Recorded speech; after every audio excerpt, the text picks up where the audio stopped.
Alors? Oui, bonsoir éclaireur. Bonsoir, cher ami. Cher petit frère. Oui, comment allez-vous? Oui, mes salutations vont à l'endroit également de mon jeune frère, le roi du printemps. Merci beaucoup, cher ami. Et ma tante Massiata Blanc et puis et tous les élèves de la classe. Merci beaucoup. Ben, je venais à peine de rentrer et puis je me suis branché sur toi. Et voilà, moi, parce que j'avais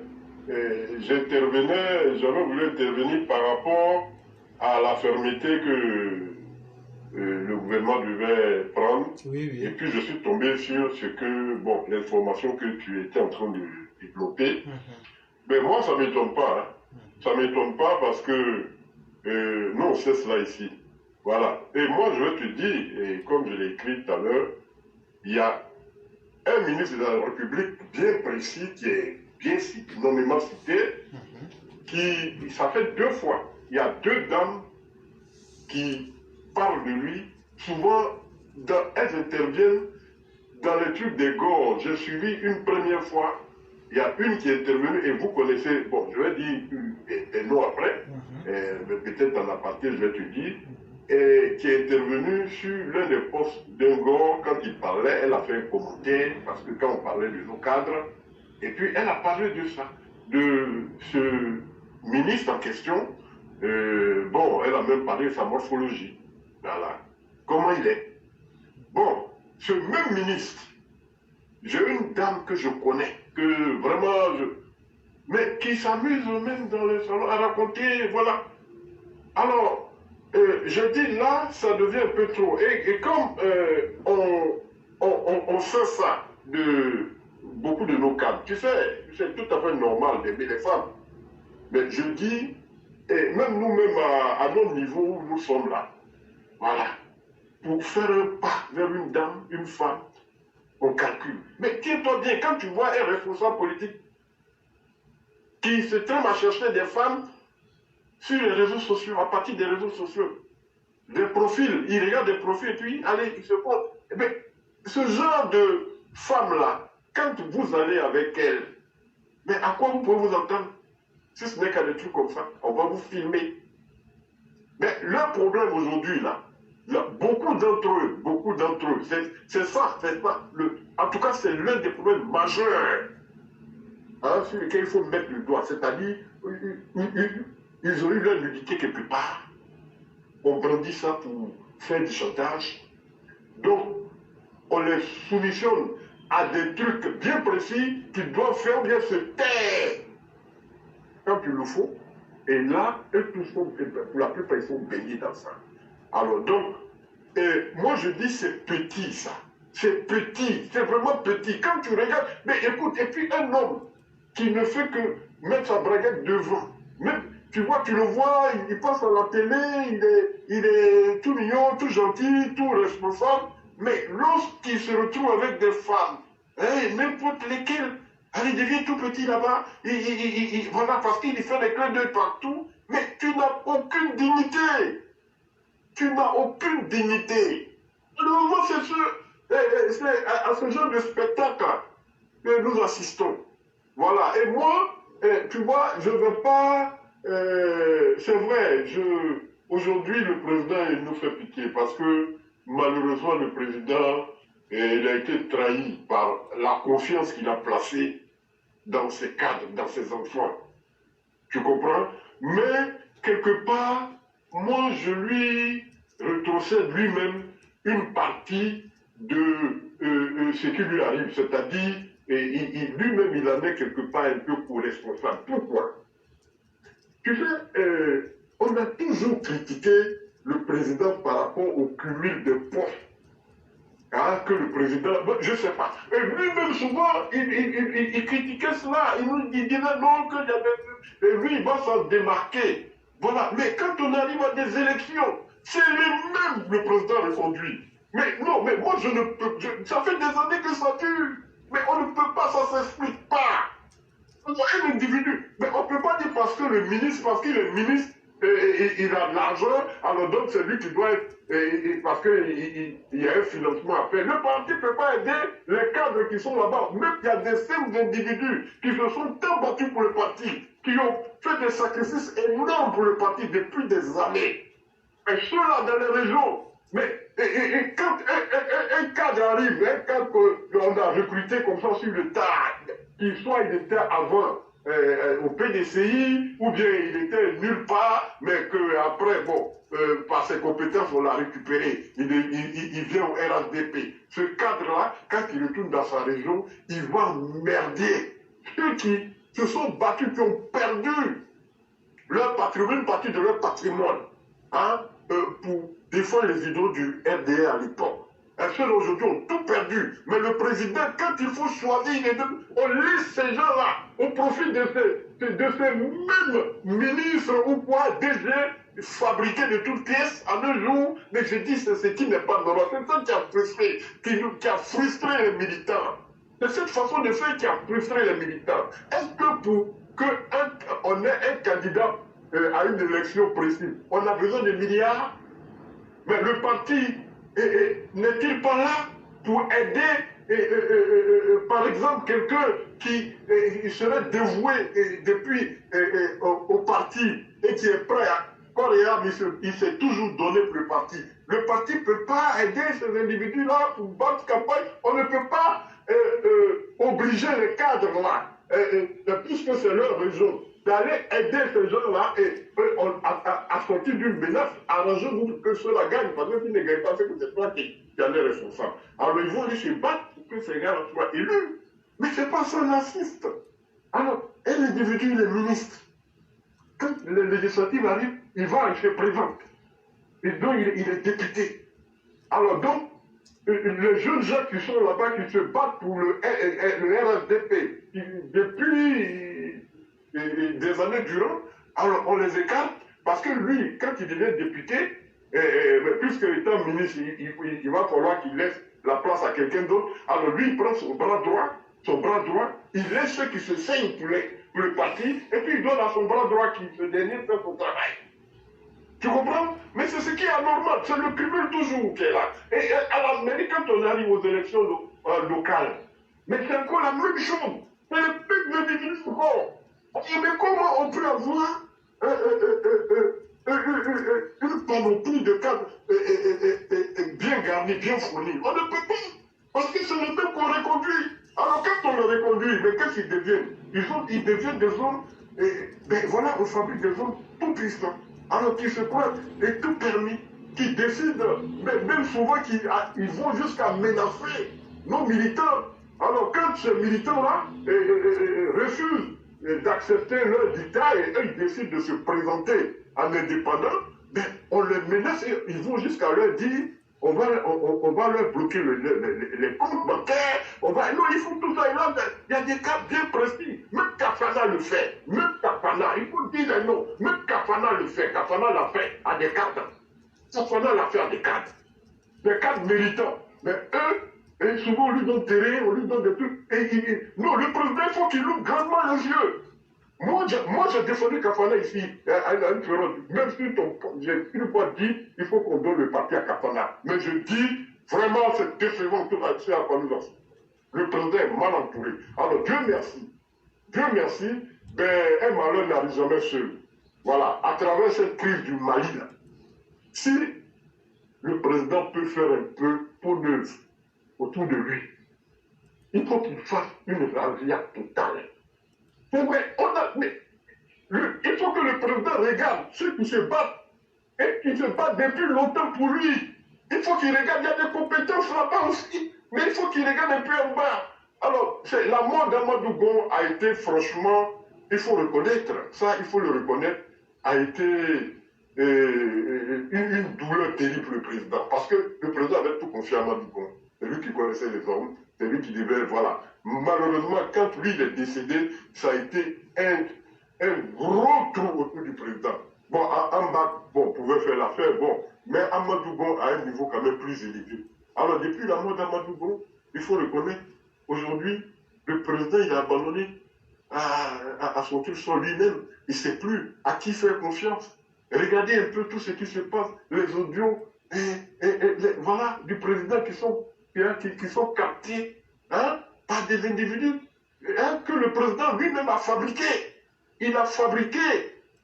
Comment vous pouvez en arriver jusqu'à ce monsieur-là qui s'est battu, qui a été un miroir pour nous depuis des années, qui aujourd'hui est venu nous sortir l'ornière, qui fait la fierté, du RDR. Donc comment celui-là, après tout ce chemin parcouru, on vient au moment où on essaie de rassembler tout le monde, c'est vous là, qui venez le trahir, qui, pour un guignol, comme Soron, qu'est-ce que Soron peut-il gouverner ce pays-là? Je ne sais pas, il y a des cas qui rêvent, je ne sais pas à quoi rêve-t-il? Je ne sais pas, Soron peut gouverner à quoi niveau? Il a mal de compétences. Non, mais c'est vraiment, c'est pitoyable pour la Côte d'Ivoire. C'est pitoyable. Le président Ouattara, mais voilà. Mais ce monsieur, on va le regretter. On va le regretter. Longtemps que cela sera, on va regretter le président. Il est là aujourd'hui, on ne voit pas sa valeur. On ne voit pas ça, on voit à peine sa valeur. Parce que tout ce que, aujourd'hui c'est vrai, on reconnaît tout ce qu'il fait. Mais dans 10 ans, hein, dans 10 ans, dans 15 ans, le président fait plus que le président Oufoué. Le président Ouattara a fait 3 fois, 4 fois plus que le président Oufoué. C'est ce qu'on ne peut pas dire, mais on peut le dire. Le président Oufoué est son père, mais il faut reconnaître que le fils que le président a planté et aujourd'hui il a germé, le fils est devenu aujourd'hui ce que le président Oufoué a voulu qu'il soit. Le président Ouattara, c'est la fierté du président Oufoué. Il a fait 10 fois plus que son père. Et ça, il faut le lui reconnaître. Alors, demain, on parlera de ce président-là. Ceux qui se sont mis sur la mauvaise pente et qui sont devenus des Judas, ils le regretteront toute leur vie et leur descendance va à périr. Lui, leur descendance, parce qu'on va le leur rappeler tout le temps. Le président ne dit pas ça. Voilà, voilà une affaire, l'affaire malienne. C'est dans l'affaire malienne. Mais voilà, s'il y a des tergiversations, hein, s'il y a des... Mais c'est ça, c'est à cause de ce maintenant qu'on comprend, à cause de toutes ces bêtises-là, parce que le président, souvent, il ne sait pas. Et bien, c'est pour ça qu'il ne peut pas aussi leur donner la parole, parce que quand même, si tu fais confiance à tes cadres, et quand des grégalés, des voyous comme les éléments de la jeune là-bas, attaquent, mais le président dit, mais il n'a pas besoin de parler. Un gars comme les Touré Mamadou, les petits, des jeunes là peuvent parler. Mais si pour la plupart, ils sont eux-mêmes trempés dans des affaires bizarres, et ils ont peur de parler, alors je dis quelque part, mais voilà, ça nous donne froid au dos. Ça nous donne froid au dos pour notre pays. C'est malheureux. Alors donc aujourd'hui, comme déjà on a une urgence qui s'impose à nous, c'est soi-disant Judas, on va traiter leur cas dans les jours à venir. Le président déjà, autour d'un noyau bien composé, il faudrait que le dossier malien, il faut que cette semaine-là, on ne peut plus accepter que ça dure. Il faut que le président prenne des décisions. Des décisions fortes, ça commence déjà par les sanctions. Il ne faut même pas qu'on perde du temps.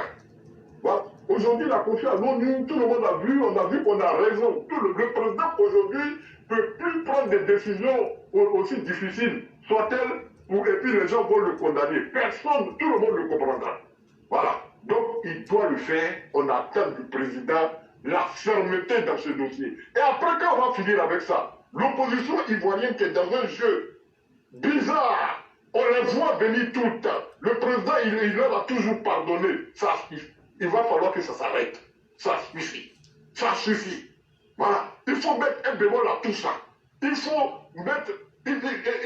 arrêter ceux qu'il va falloir arrêter. Ceux qui sont trempés dans des histoires bizarres, il faut les arrêter. Enfin, NCI.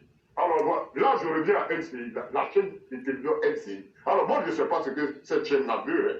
Moi, je ne sais pas. Parce que cette chaîne-là, moi, j'ai toujours décrié cela. Alors, regardez ceux qui écrivent le plateau de NTI. NTI, pardon. Mais bon, je vois Ali Guerassouma dire souvent, non, quand on invite, les cas du RADP, ils ne viennent pas. Bon, ok, ça peut être une différence. Bon, ça, parce qu'on sait qu'au RADP même, il y a un problème. C'est à cause de tout ce que nous sommes en train de dire. Parce que il faut reconnaître, depuis le Togo qui a tiré, on n'a rien vu.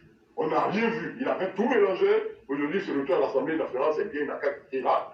Mais il faut dire NCI, même à l'île de Rachema. Mais hier, par exemple, hier, moi, je ne sais pas où leur ligne éditoriale, moi, je ne sais pas où ils vont. Un peu ceux qui défendaient un peu hein, la Côte d'Ivoire, ceux qui défendaient le président. C'était en fait celui-même qui défendait même. C'est Arthur Banga.